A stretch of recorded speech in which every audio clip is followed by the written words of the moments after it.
on Evolutionary Hardcore 2.0 coming your way. This is episode 111. They were talking about going for that dry look with steroids from Beligas. So this is going to be a really fun one. And this is a great episode for those of you who really want to get that beach body dry look. So we're going to talk about what does the dry look mean? Because maybe this is doesn't make much sense to you when you're hearing what I'm saying or what Mobster is saying. We're going to talk about importance of dieting and cardio. We're going to give you some strategies for that because that's going to be essential. We're going to talk about water manipulation. And this is something we see at the professional level. Whenever you watch a bodybuilding competition, you're like, wow, they're so ripped. They're so, dry. How do they get like that? Well, a lot of it is water manipulation. A lot of it is timing going into that show. And then we're going to talk about the best and worst dry look steroids. And then, of course, we're going to talk about Beligas quality and all the steroids we're going to talk about on this episode. You can purchase from Beligas, and Beligas is a great brand and definitely one of my top three, top four brands as well, as all the brands are that we're going to talk about on these podcasts. So let's first get Yes. into what does the dry look mean. So let me touch on this before I bring you in, Mobster. Mm. So if you're ever like, you get look at those bodybuilding magazines, and you see these guys in the magazines. A lot of it is airbrush, a lot of it is crop, but you have to achieve that dry look. You go on stage at a competition. If you've ever been to a competition, the judges are going to absolutely kill you when it comes to this. If you don't look dry on stage, I don't care how much muscle you have, they're going to kill you. They're going to absolutely murder you. Another thing, like if you're walking around on the beach and you've got a lot of muscles on your frame, but you also got a big gut and then you're very fluffy looking, that's not impressive, to a lot of people. Now, some people like that look, but a lot of people don't. A lot of people rather walk down the beach with that ripped, vascular, um, look where you see those muscle cuts on your body, you see those abs popping.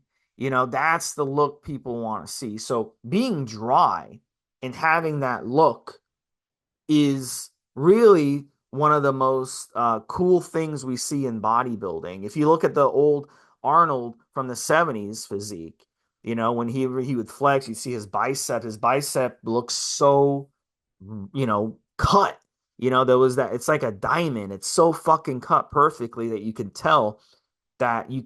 can see every ounce of that muscle sticking out because it's not fluffy. It doesn't have that, roundness to it. It's very sharp the way it looks. And some of these other bodybuilders that we've seen in recent years, who you see them in the off season and they look fluffy, but they have a lot of muscle.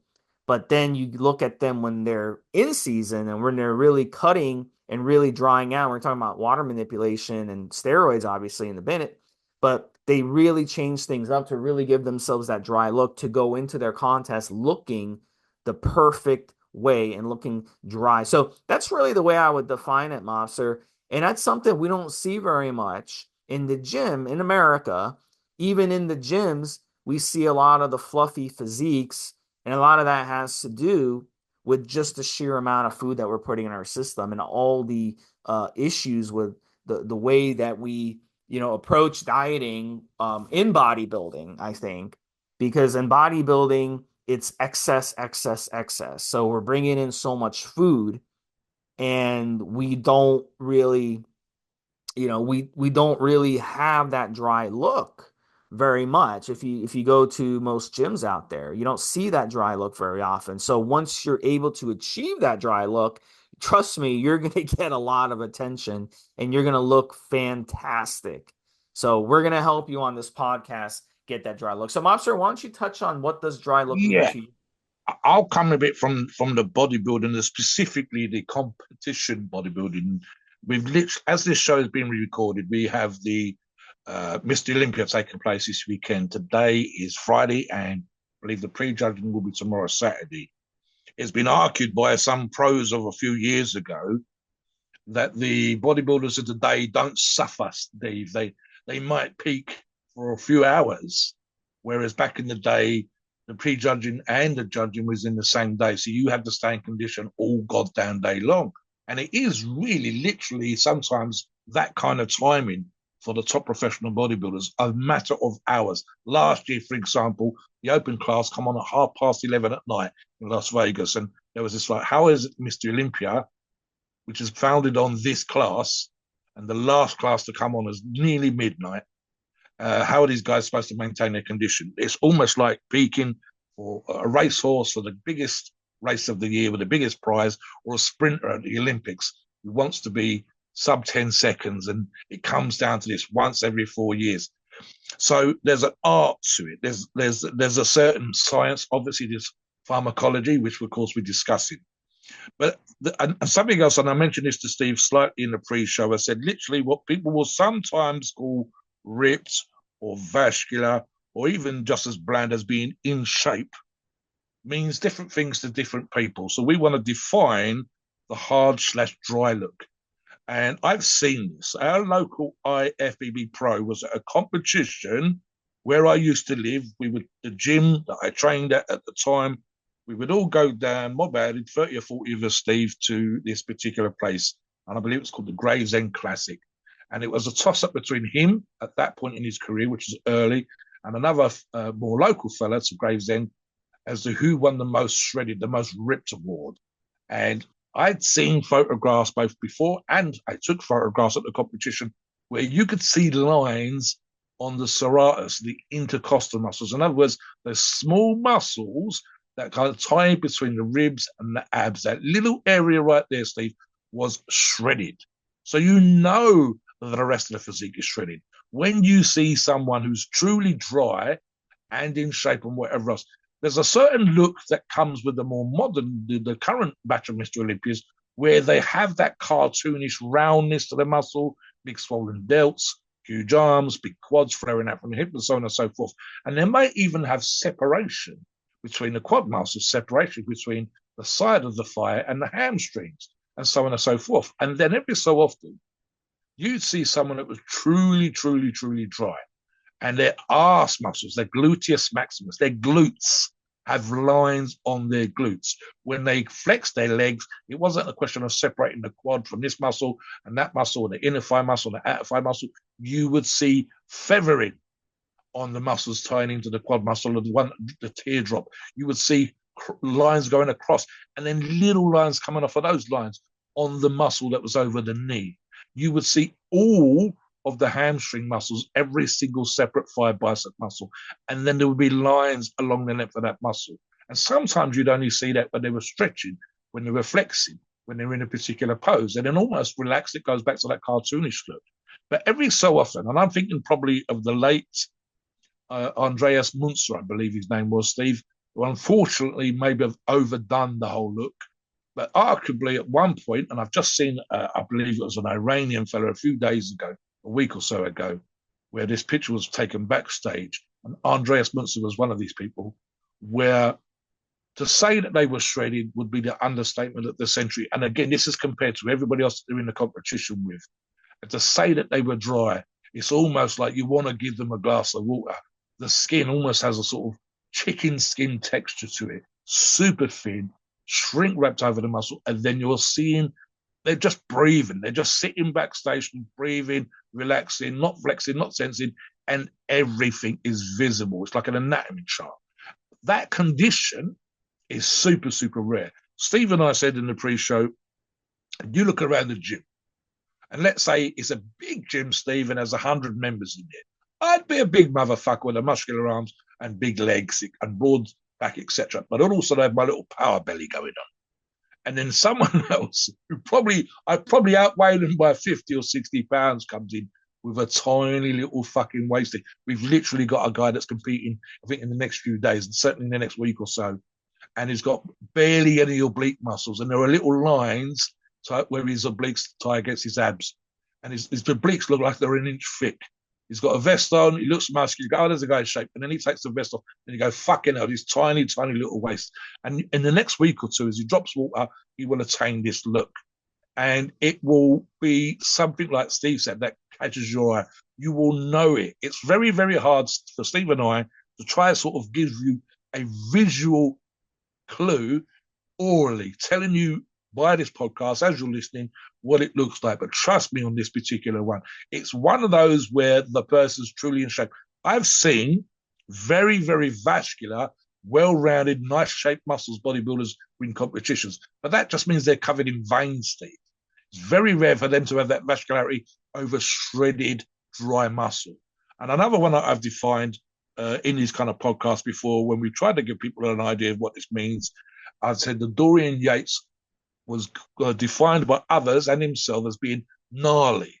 And it was hard to sort of define what the gnarly look was. And the gnarly look was almost like the muscle was made of bronze and then hit with a very small hammer, so that when the skin was tight over the quad muscle or the back muscle, wherever else, you almost saw these tiny little lumps and bumps all over the muscle where the little bits of tissue were tied in, the skin ties in, the collagen underneath is tight, all the water's gone, his cheekbones are shrunk. You can practically see the skull underneath, and it was uncomfortable for him to walk around. And that was the dry look. He actually said, and I'll just finish on this one, Steve, that the walking round backstage was uncomfortable. And he said, people didn't understand how uncomfortable, bordering on unhealthy I was at that point, peaking for that day, for that competition.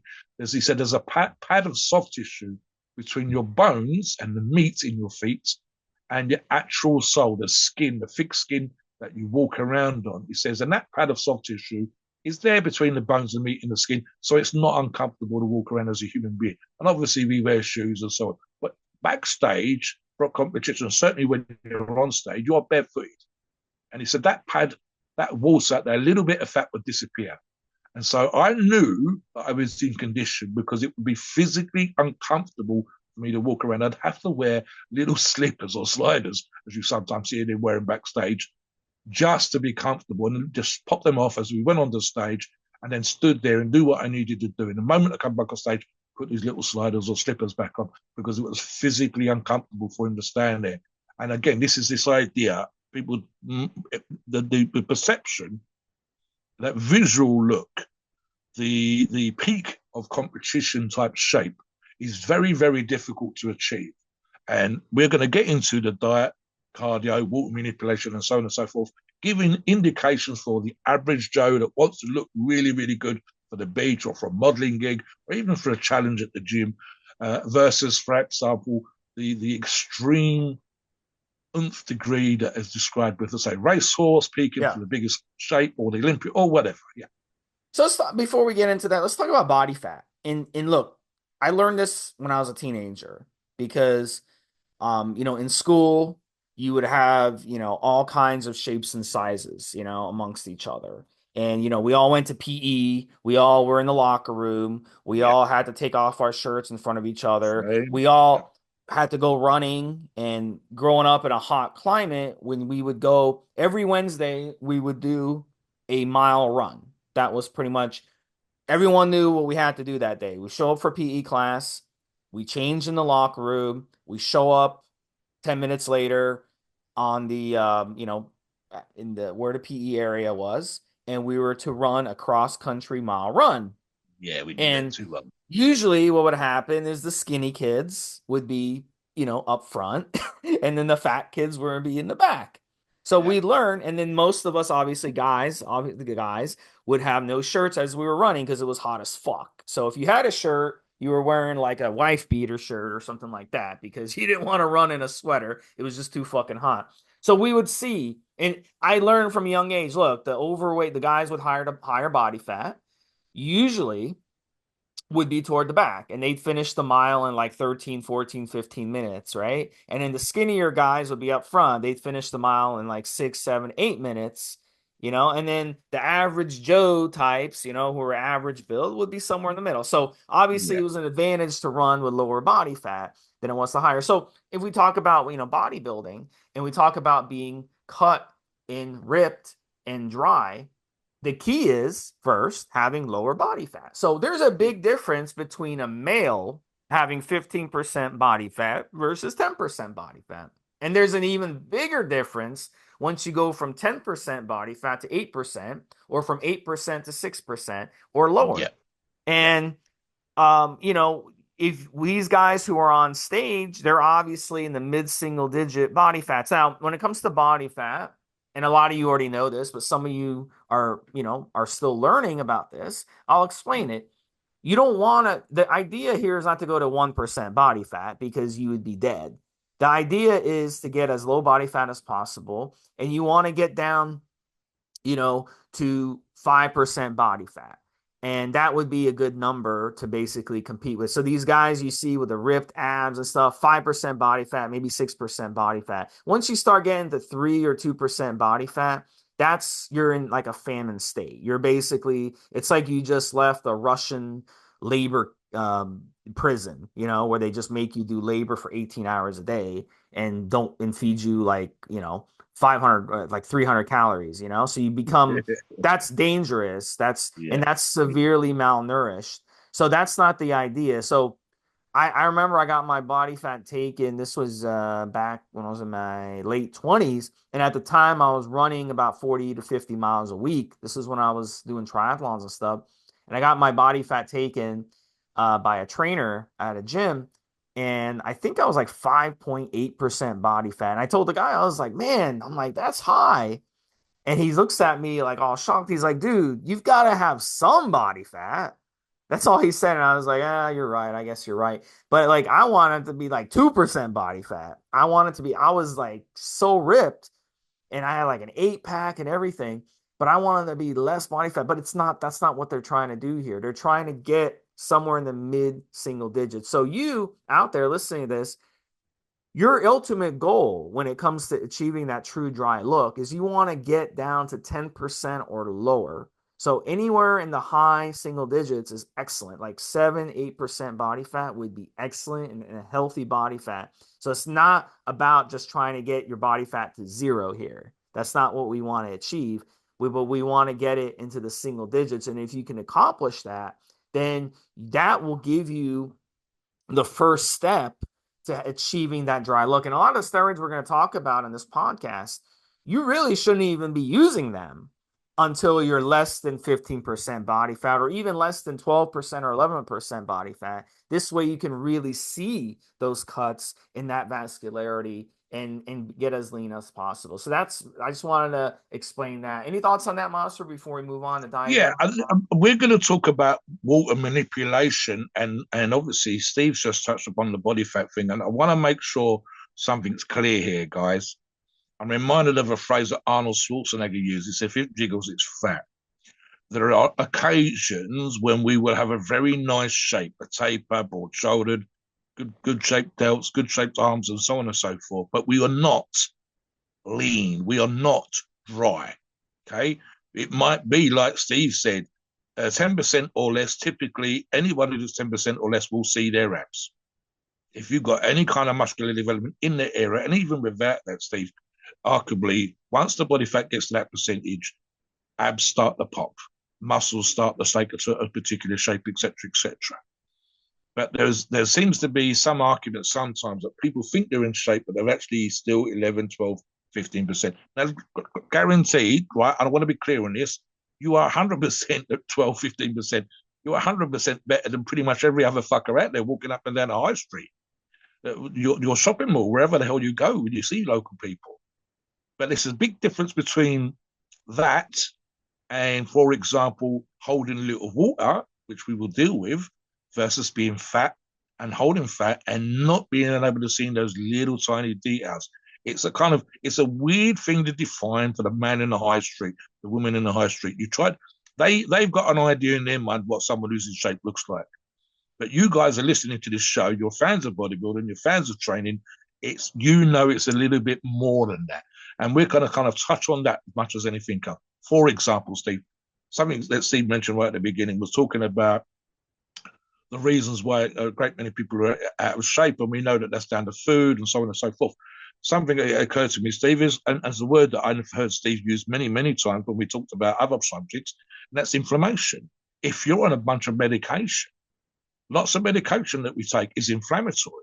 And if you are inflamed, your body tends to hold water. So you could be lean as fuck. You could be 8% body fat, but you've injured your elbow, so that starts to swell up, causes water retention around the elbow, which causes water retention in your body.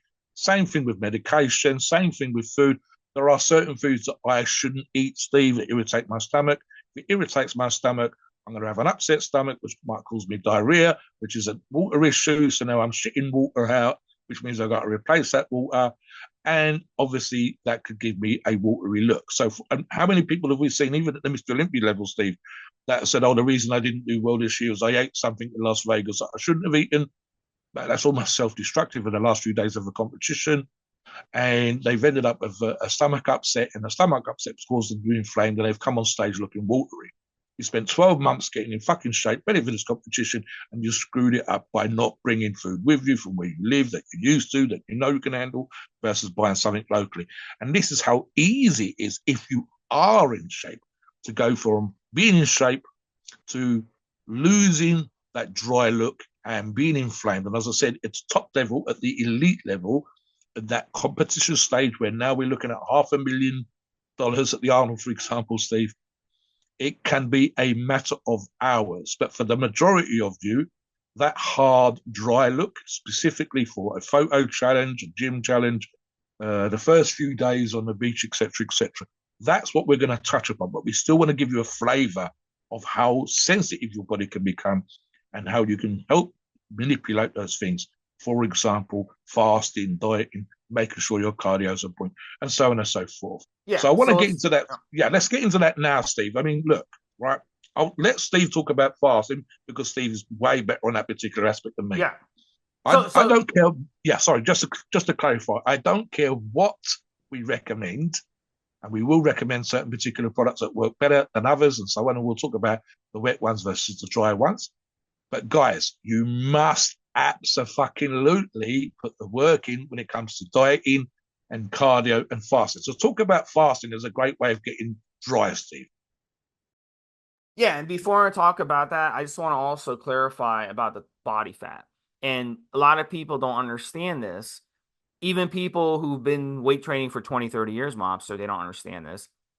But when it comes to body fat, you can't spot train body fat. So when I'm in the gym and I see a personal trainer who's training someone who's overweight and they put them on the ab machine and they're like doing the ab machine because the trainer and the person doing the machine thinks that, yeah, if I do a bunch of ab crunches or do the ab machine, I'm going to lose that body fat around my stomach. And it doesn't work like that. What you have to do is you have to drop your total body fat throughout your body. Yes. So you Yes. come on the forum and post the picture and we'll tell you what your body fat is, or you can go to a gym and get a good personal trainer to properly measure your body fat. But you got to cut your total body fat. So if your body fat's 20%, for example, okay, and you got a little bit of a belly, right?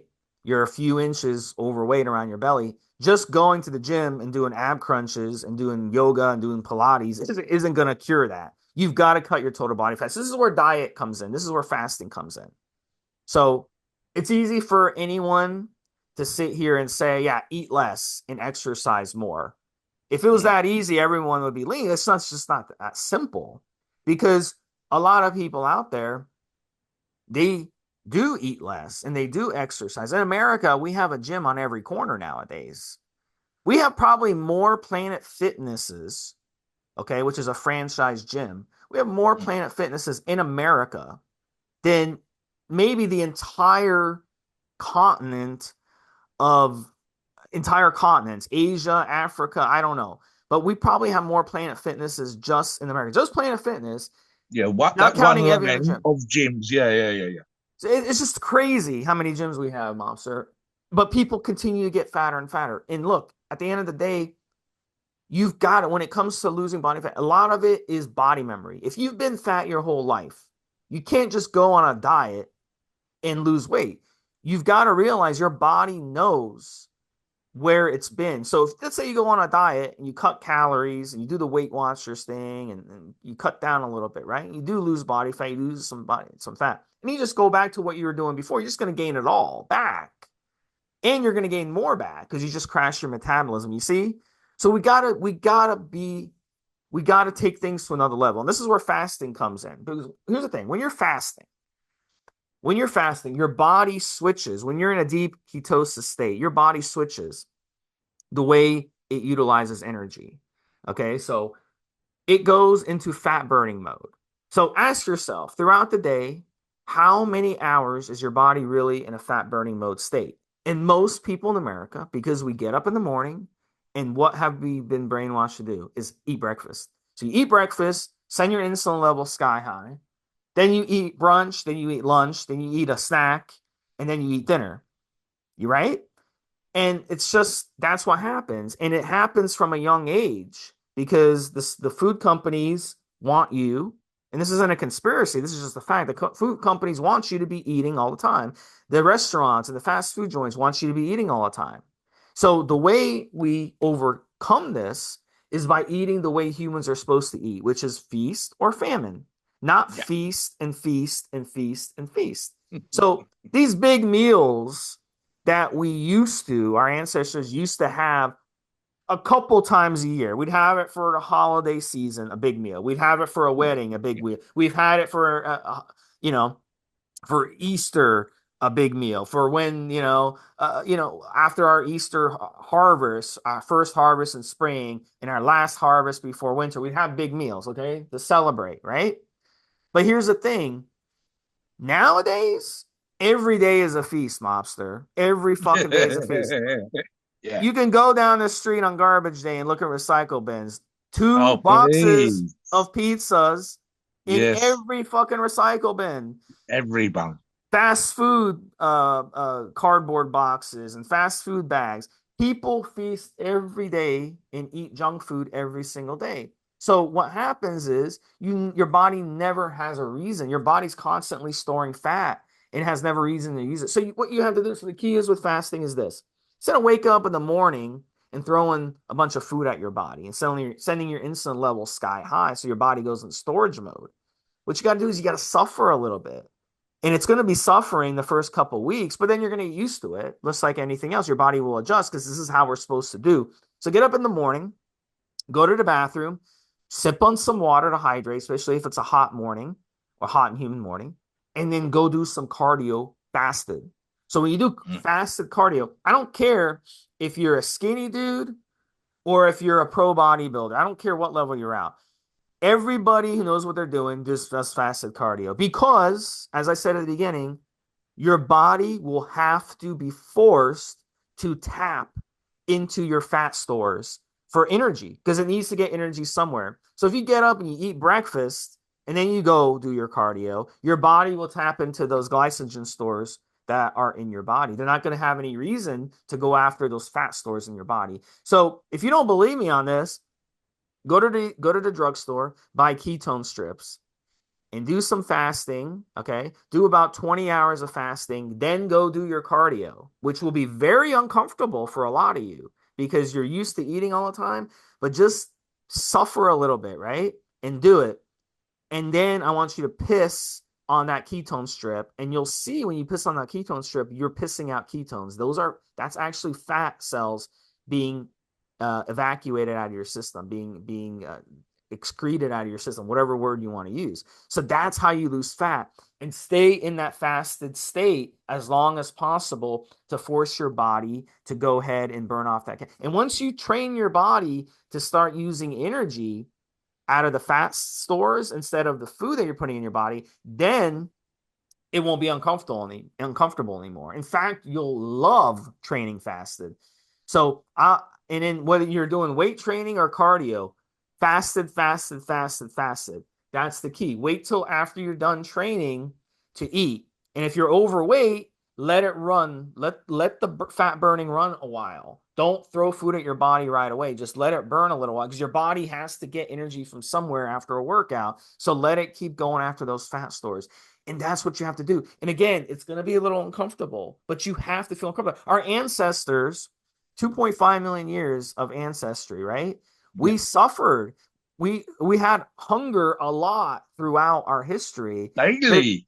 Every Daily. whatever your background is, I know with my background, I can go back and research, right, where I came from. There were many stories of famine. Mobster's ancestors, you had the Black Plague and people were going through famine. You had the potato famine in Ireland, right next door to Mobster, where a lot Even of in the last 100 years, Steve, they had rationing during the wars. the Second and Yep. First World War, Exactly. And rationing. people were like shooting their pet horses for food, like in France, because they had They no were food. in the 1950s, Steve, the late 1940s, early 1950s. They still had rationing. I think it was 9 years after the war, and arguably we were as healthy then as we've ever been because rationing had actually been relaxed, but was still in place. So we was actually restricted on sugar. One thing, I think we only had a very small amount of butter as part of rationing.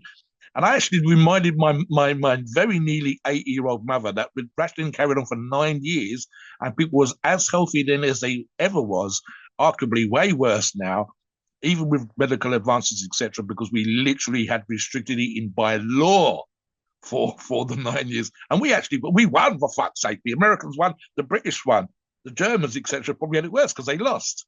So, the idea of that stuff, that's in my mum's lifetime. Never mind, as Steve says, historically. And Steve and I have talked about this before. Literally, the reason why we used to feast sometimes, Steve, is because we had no means of preserving the food. So we had to eat what we got.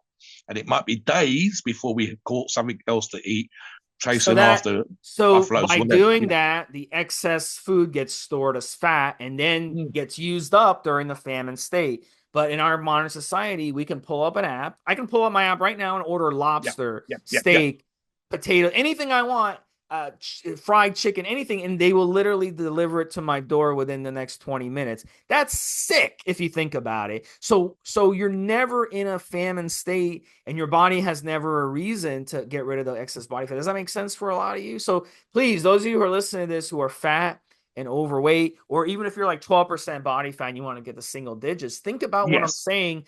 And this is the science. This isn't something I'm pulling out of my ass. This is the science. Even without that, Steve, let me just clarify something as well, right? This is the same whether you want extreme levels of strength, extreme levels of muscle, or extremely low levels of body fat. The reality of the situation is, if, as Steve said, it was as easy as it's made out to be, or sort of if I just cut calories, that's it. No. But number one, if it took you years to get fat, you will not get lean in weeks. Your body wants to hold on to what it was. So you literally have to change your fucking lifestyle, and doing this for months, if not a year or two.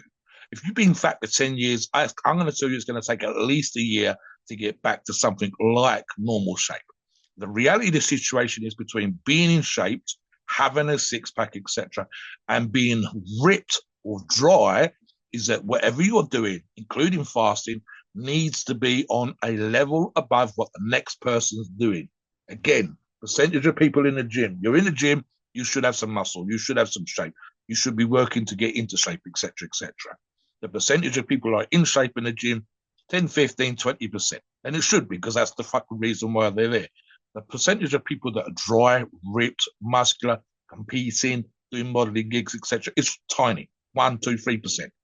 And in order for you to get into the kind of shape that we're talking about, including using Beligas PEDs to assist yourself on that journey, you're going to need to do things that the other motherfuckers are not doing. When I've competed in the strength stuff that I did, Steve, my psyche, my mental makeup was I will outgrind every other motherfucker I'm competing against. And if a person beats me, fucking let them have the trophy. They are stronger than me, but they didn't outgrind me. They didn't outwork me. Now, if I was a competing bodybuilder, which I'm not, but if I was, and I want that dry, hard look, I need to suffer. I need to fast. I need to be doing cardio in the morning. Something Steve and I said, just to finish on this particular topic from my view, Steve, I believe it was either Muhammad Ali or Tyson. I can't remember which of the two world famous boxers it was, but they were asked about that morning running. You see it in the old movies, Steve, where there's the coach is on his cycle and the boxer's got a hood up and it's pissing down with rain. It's 5 o'clock in the morning and he's out there running to get into shape for the boxing match. And I think the reporter said something like, what time do you run in the morning? Whoever it was, they would talk. Let's say it was Ali, Muhammad Ali. So Ali says, oh, it'll be 6 o'clock in the morning. He says, but here's the thing, and I want you to understand this, and this is the kind of mentality you need to have in order to get into true, dry, hard shape. He says, if I heard that the person I was going to fight was running at 5:30 in the morning and I was running at 6, I would get up at 5 and go for a run. And of course, this would be fasted, exactly like Steve said. And it kind of went back and forth. He said, listen, it's going to be fucked up, stupid shit. But he was just trying to make the point of how he needed to be suffering and doing the grind and doing this thing to get into shape for a match, for a bout, in the same way that you need to have this kind of mentality to do the oomph degree, again with assistance from Beligas, but you need to have this kind of mentality. And the kind of was half tongue in cheek when he said about running at 11:30 at night if I heard he was running at midnight. It was kind of that, sort of just to make the point of, in order for me to be better, for me to win, for me to be drier, for me to be harder, I needed to have that I will do more than the next guy. And that's the mentality you have to have, Steve. Most people, if you lack the genetics to be lean all the time, if your lifestyle hasn't had you be lean all the time, in order for you to get to that kind of shape, you need to understand there's a bit of a journey here in terms of time scale, in terms of suffering, in terms of fasting, in terms of the cardio, in terms of the work you do in the gym, and so on and so forth. So let's talk about water manipulation here, Steve. I mean, look, make sure that you're clear on the difference between water and fat. Fat is something you can work on.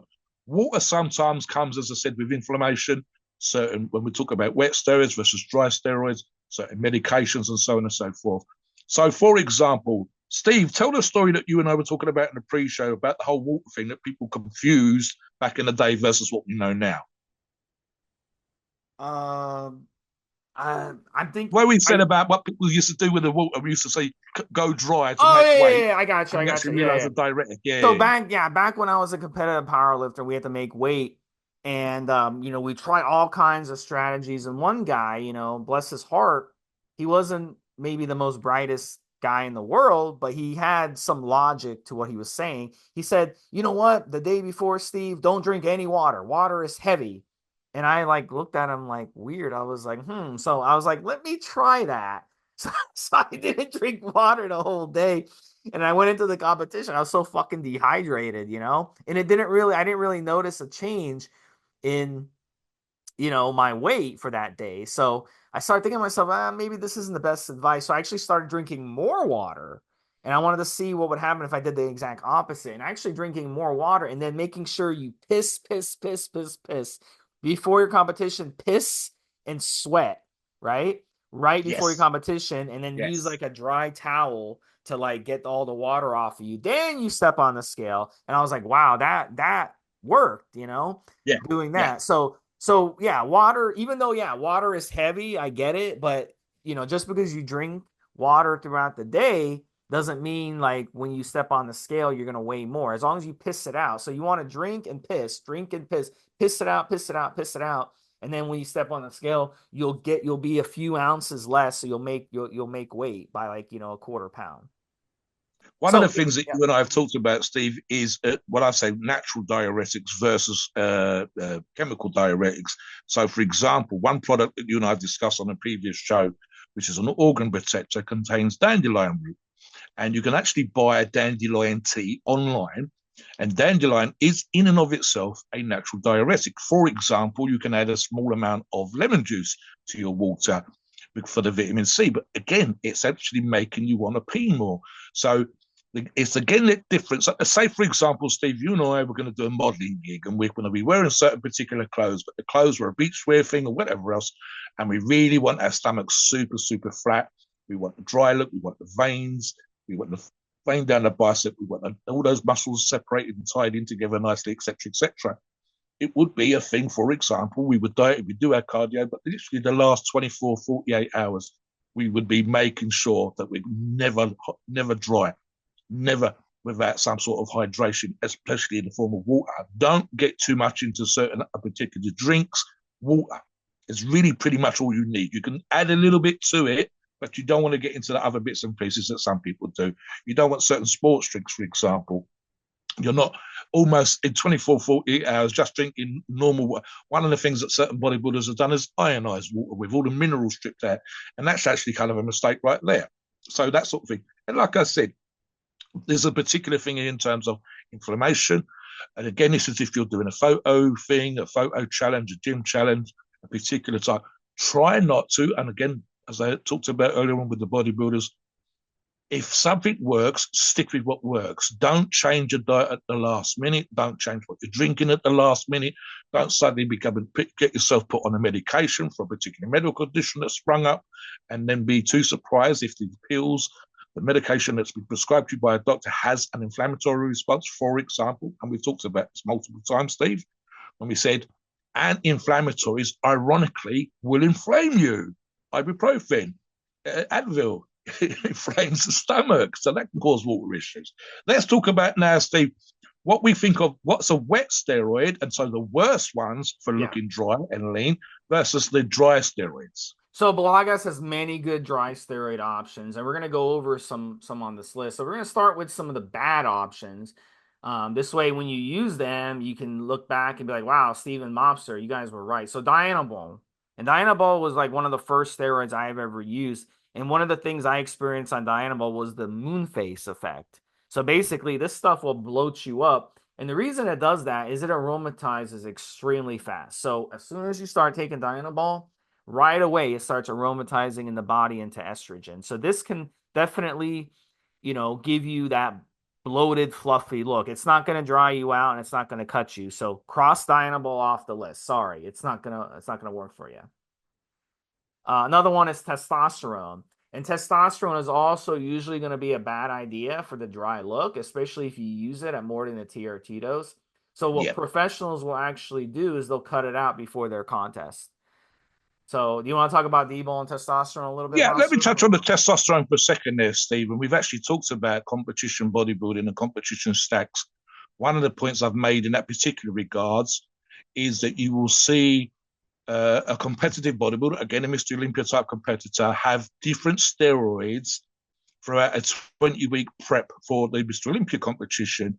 And specifically at the end, they will use shorter esters versus longer esters. So, for example, they're quite happy to be big and bulked up and strong and muscular at the beginning of the cycle. And therefore, something that's in their system for 15, 20 days is no big deal. But at the end, a prep coach will want to know exactly what you're taking. Do not lie. So that they can help you with the manipulation. And also, okay, you can have a testosterone, but it needs to be a much shorter ester. Quick in, quick out the system. We want it to clear a week before the competition. I don't want anything in your system that's going to cause bloat. I want to know exactly what you're eating. I need you to weigh your food and so on and so forth. So stuff like that. It's super, super important. And it can make a huge difference. And there's even things that we've talked about this in a pre-show, Steve and I, when we talked about ancillaries. So, for example, some guys, when we talk about these shows and when we look online, you'll occasionally get someone say, Steve, that they're not using an AI. And a few people, 3, 4, 5% of our listeners can get away with low dose testosterone and not using an AI and not have any bloating issues. And it really is that small of a percentage. And it's very dose dependent, like Steve said. What you will see for most people is that their response, and again, it's a body fat thing, it's a condition thing, it's what they're eating versus the other guy, genetic background, etc., etc. Naturally lean versus naturally muscular, but maybe carrying a bit of body fat. And the individual response means that most listeners, 90-95% of listeners, will need an AI. It might be debatable as to the amount they're using and the frequency they're using, but again, there's that particular issue. And again, don't forget, guys, we're using testosterone at a level far and above what our body normally produces. So again, it's that difference between what you're used to lean but off cycle versus the amount of testosterone you can use on cycle and your body's response. Typically, you're training harder, which causes more inflammation. It's another reason why we see people quite often, or used to, ease off in the training, pre-competition, and so on and so forth. So have those kind of things in mind. Same thing if you're injured, Steve. The next one that we want to talk about a little bit, and it can be a dry steroid and a wet steroid, as Steve and I talked about in the pre-show, is tren. And specifically, we talked about because tren can be inflammatory. So tell the listeners why it can be good and bad at the same time, Steve. Yeah, and some people will run tren even with a bad diet and they'll shred up like crazy, and they'll be like, wow, this is the best thing ever. But a lot of people will use it, and because tren metabolizes in the body, I wouldn't say metabolizes, but the way what it does in the body is it boosts something called PGF2A, which is a prostaglandin. And what that does is it can give you that, and it can cause a lot of inflammation with everything in your body. And when your organs get inflamed, your body tends to get inflamed. So a trick, this is what I do with a lot of my clients who are competing, is ahead of their competition, maybe 2, 3 weeks, similar to the testosterone, but they can stop taking the trend a little sooner before their competition. Is I have them drop the trend, because I always say with trend, you don't look good the best on trend. When you're on trend, you look the best when you come off trend and wait like 2 or 3 weeks. That's when you really look your best when it comes to cutting. So try that with trend. Keep that in mind. So though, if you're going to use trend for achieving the dry look, it's not going to come. So what I would do is actually stop the trend and then like get on something like some of these other steroids that we're going to talk about here that are the true cutting steroids, or keep them going that we're going to talk about, and then you will really achieve that amazing dry look. So the first one that you could use with trend, it would be a great stack with trend, and then you stop the trend and you continue Masteron. And Beligas has great Masteron options. They have both a propionate and they have an enanthate. So if you want to use the Masteron, you want to be a little more flexible, you can use the propionate if you don't mind injecting more often. And then this will allow you it will allow you to be in your system. Once you stop the trend, you can start the Masteron when you stop the trend, or you can use the Masteron the whole way with like enanthate and just stay on Masteron the whole way, and then just keep going with the Masteron. So with Masteron, anywhere from 200 to 500 milligrams is going to be a great option. And it is a DHT derivative steroid, so it cannot aromatize into estrogen at all. So you're going to get zero bloat. It's just going to be all hardening. It's the best hardening steroid out there. You won't go wrong with Masteron. Mobster, you want to touch on Masteron and then talk about Anavar? Yeah, on the Mastodon one, guys, and I've talked about this before, specifically the hardening action, and of course the fact that it's also probably number two steroid for boosting your free testosterone, which means arguably it's actually making a stack better and more sort of available for anabolic reasons without being overly complicated. And of course, we've discussed that in other shows. Again, you need to be in shape. I've talked about this before, Steve. It's no good having hard muscles if there's a layer of fat over the top. So, guys, because this is all talking about a dry look, make sure you're in shape to get the full benefits.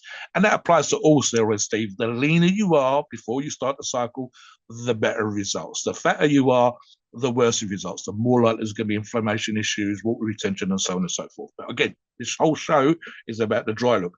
VAR, arguably, Steve, as an oral, and as I'm looking at a couple of the Beligas options, and I'm looking specifically at the VAR Light 10 milligrams. You'd be looking at 50 milligrams a day, as always. That's an optimal dose. Occasionally, I will see competition type bodybuilders for a short period of time, Steve. This is a matter of a couple of weeks, going up as high as 100 milligrams. But for most users, 4 to 8 weeks, 50 milligrams a day is absolutely optimal. I've talked about myself using it specifically as a strength steroid, but we're talking about as a dry steroid. Water retention, bloating, etc. Very rare. You'd have to be really out of shape on Anavar. Typically, in terms of if you use it solo, in terms of muscular gains, not going to be huge. I pretty much would only ever add in, even just doing the strength training type stuff that I was doing, and I wasn't trying to be lean. I would only add about 5 pounds, but all 5 pounds was functional. And I got stronger, absolutely. So talk about your experience of Anavar as well, Steve. Again, I think I would go probably, I'd actually would risk going out to 8 weeks. It doesn't bother me to go to 8 weeks on Anavar for most users, etc. But again, the Yeah. recommendations for most orals, that's a little bit less. So what's your thoughts?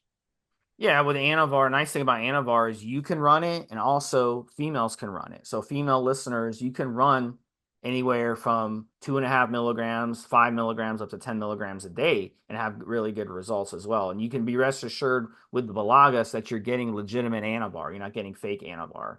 So Anavar is a great one.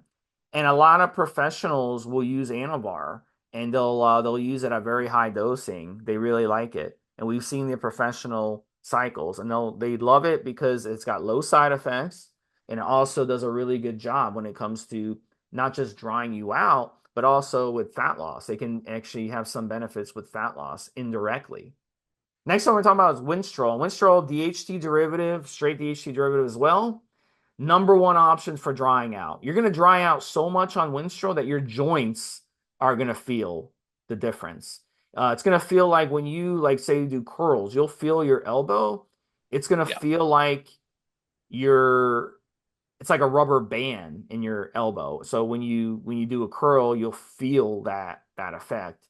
So it dries you out a lot. So make sure if you have prior joint problems, you might want to steer clear of Winstrol until you get your joint problems taken care of. A dosage of 25 to 50 milligrams a day. I like 25 milligrams a day. Winstrol has a lot more side effects than people think. Yes. In the old days, they used to think Winstrol didn't have side effects because it doesn't aromatize into estrogen. And back then, they were obsessed with estrogen because they didn't have access to anti-estrogen drugs the way we do today or AIs. So they figured, yeah, Winstrol has low side effects, but that's outdated information. Now we know we have the blood work, we have the evidence that Hair Winstrol, issues, Steve, the yeah, joint issues. Yeah. prostate, cholesterol. Mm, It mm. really is a harsh one. So I would start on the lower end with it. And in Yes. 4 to 6 weeks, you don't want to run it too long either. It is obviously liver toxic, as is the Anavar. So you want to be aware of that. But it's a great option, especially what a lot of people like to do who are professionals. They like to use the Winstrol toward the end of their cycles, going into the Yeah, I was competition. actually going to jump in on that for a second, Steve. For But example, I might use a longer acting form of testosterone at the beginning, say for 6 weeks, and then switch over to Winstrol for the last 6 weeks, as an example, rather than stay on it too long, just as a means of, and again, I might manipulate that with something else as part of a stack with shorter esters with the Winstrol again for that reason. Something on that, just as a tip, is as Steve is quite correct, and we've talked about this before. And so we say one of the ways of negating that dry feeling, specifically around the joints, is number one, of course, some sort of joint product to make sure that at least the connective tissue stays healthy. And again, you might be on a restrictive diet, as you probably should be if you want to get the dry look. So keep that in mind. Number two would be if you are going to have a small percentage of fat in your diet, make sure it's healthy fats, healthy oils, nut oils, fish oils, and so on. And again, super controlled in terms of the amounts, but know that those particular products are going to go where you want them to. And I think the thing is, a part of that dry thing, Steve, is literally water leaving, lower fat, obviously. And again, you should be getting leaner anyway. And also a less, it seems to pull the synovial fluid, the literal lubricant, which includes a small part of fat in that liquid from around the joints. In other words, literally the oil that's lubricating your elbow or your knee or your shoulder becomes thinner and is less, there's less liquid there, there's less oil there. And so therefore it's much more likely that the tendons rubbing on the bone or the bones. And again, that's what I was trying to touch upon when I talked about the Dorian Yates thing. And it's incredibly effective for what it does, which is why it's fantastically recommended, Steve. And I'm looking again, they have multiple Winstrol options on Beligas, but you need to understand that even that healthy oil issue is one of the reasons why some people see hair loss, etc., etc. So, and again, it's that combination of you doing extreme things to get into shape, to look absolutely amazing, a very small, tiny percentage of people, but at the same time, understanding what's going on in your body to kind of try and control some of the side effects or minimize them, but at the same time, understanding you need some of those things in order for you to get in true, proper shape. What about Primos, Steve? And again, I'm looking at multiple options here. They do 100, they do 200 milligram, different esters, etc. So what about Primo as a means of getting dry? so Primo, it's not going to be as harsh as some of these others we've talked about. The good thing about Primo is it's good one if you're a patient person. You just want to run a nice, smooth 12-week cycle, run it anywhere from 300 to 600 milligrams a week. And look, it's not going to like cause you to cut down or harden up like crazy or dry out like crazy, but it's going to it's a nice, slow approach and you can really, really enjoy it. You can enjoy the cycle. It's not going to have a lot of side effects. It's not going to have a lot of issues to deal with.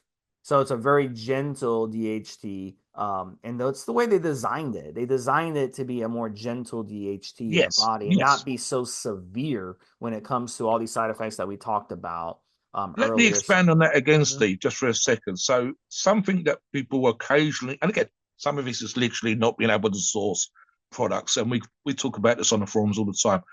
We've never had it so good. Beligas has got so many options. There are oral steroids or versions of oral steroids I've not seen for a long time on the Beligas site right now that I've looked at, Steve, as we did in the pre-show when you talked about this. So Occasionally, it was just because that's all they've been able to get hold of, which is kind of crazy because you can pretty much get anything you need now.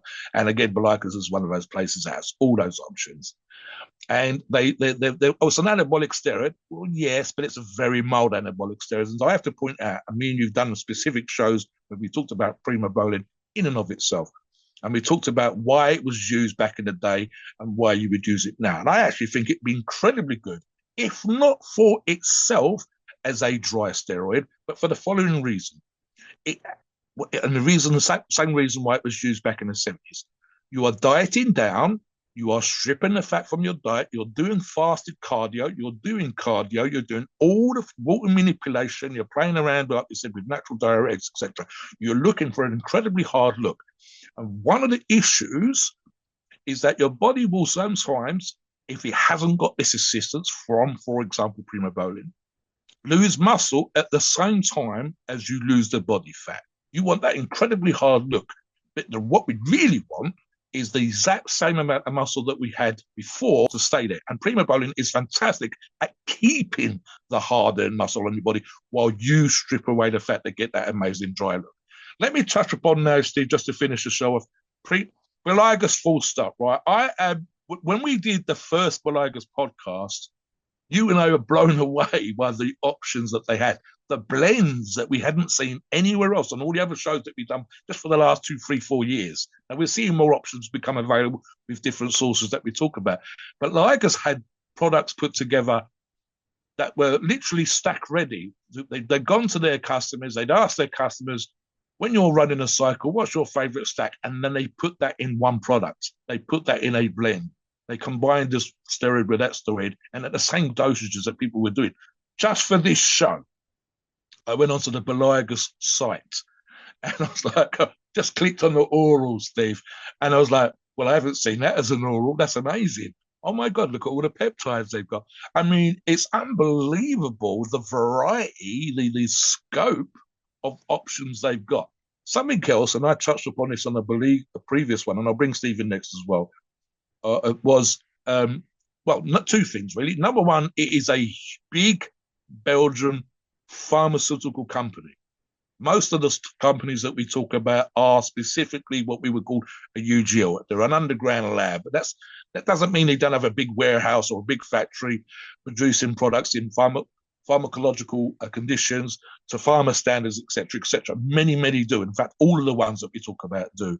But this is an actual company that exists in Belgium that produces its products in a completely legitimate way. And you can tell that just by looking at the product. You can do your own, of course, research, etc. So talk about what it is about Beligas that makes, attracts you and gets your eye going, Steve. Yeah, we talked about these steroids on this podcast. Anabolic steroids, look, anabolic steroids, most of the anabolic steroids out there, they're faked, they're underdosed, they're something else. Beligas, you don't have to worry about that with Beligas. They are legit. The products you buy primobolan, it's primobolan. You buy Proviron, it's Proviron. You buy Anavar, it's Anavar. There's none of that crap. Another thing, the customer service is fantastic and their shipping is fast. And those are things we need. We don't want to order and then have to wait 2 weeks for the brand to decide, yeah, we're going to ship it out. No, we order, we want it to be shipped out quickly. I mean, this isn't Amazon here. So it's not realistic that it's going to get to you in the next day, but we at least want to see after 3-4 days, hey, it's being shipped, so we can get things rolling. There's no reason why that shouldn't be the case today. So we've gotten spoiled when it comes to all the stuff we expect from customer service. And Beligas, they do a great job of keeping up with that. They do a good job of getting us our products quickly and getting us what we need. And the nice thing about Beligas is they have everything. So this time you want to go for the dry look and you want to use some of these dry steroids. Maybe next time you want to go more bulking. Maybe next time you want to go more for strength. Maybe next time you want to, do something a little different on your cycle. They have it all, no matter what you're looking for. So we're definitely looking forward to doing more podcasts where we're discussing these Beligas products because they really need to be talked about. They are really good quality. I really like them myself. Yeah, it's huge range, Steve, and I don't even think we've touched upon half the products. And again, just looking today, I'm sure that they've added new products to their line. This is the stuff I haven't seen before, even from the previous shows that we've done. And that might just be because I was on the orals page and I was blown away by the orals. And I think we've done injectables on another show. So it was literally, oh my God, what have they got? And I actually said that to Stephen in the pre-show. I said, I've not seen this one. I've not seen that one. It's fantastic. So yeah, absolutely check them out. Have a look at their products. When you've got multiple Masteron options, multiple VAR options, multiple Winstraw options, you've got different, literally the cutting and dry cycle, pre-prepared, pre-blixed, pre-blended products for you to choose, so that you don't literally have to buy 2 or 3. Some of you still will want to do that, and they have those singular options too. But if you don't want to do that, they've got products ready for you. And again, dosages that you already know that are effective and suited and exactly the kind of cycle that you would already run. And there you go, you just do a couple of mil a week, and Bob's your uncle, Steve. It's done. The work's been done for you. Beligas has put together the product for you as a customer. So check them out. Please note, we are not doctors and opinions are ours. It is our view and based on our experience and views on the topic. Our podcasts are for informational purposes, entertainment only. The freedom of speech and the First Amendment applies.